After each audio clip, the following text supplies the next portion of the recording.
Yung, kumusta mga parikoy?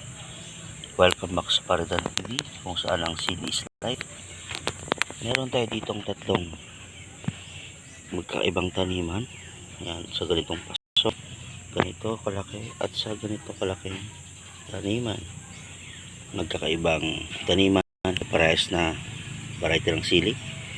Kangstar Lemon Starbird, Kangstar Lemon Starbird, or kung tawagin nila ay KSLS. Yan.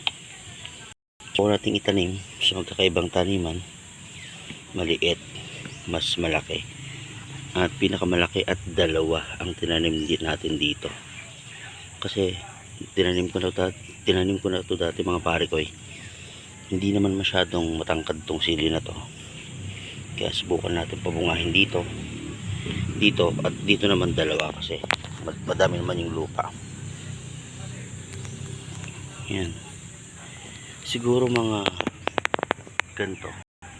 ganyan katangkad lang tong sili na to, o tatangkad pa ng konti. Yan, subukan natin pabungahin dito mga pare ko. Yan, so update ko kayo kung paano sila mamunga sa ganitong taniman, sa ganito o ganito. Yan, so magkakaparehas ng planting medium to, lupa. Yung kinuha nating lupa na nabulok na dahon sa may yero. Yan, so mataas yung nitrogen, tapos merong carbonized rice hull, tsaka garden soil. Ayan, so tignan natin ang resulta. Ayan, so let's go strong, group up mga pare ko.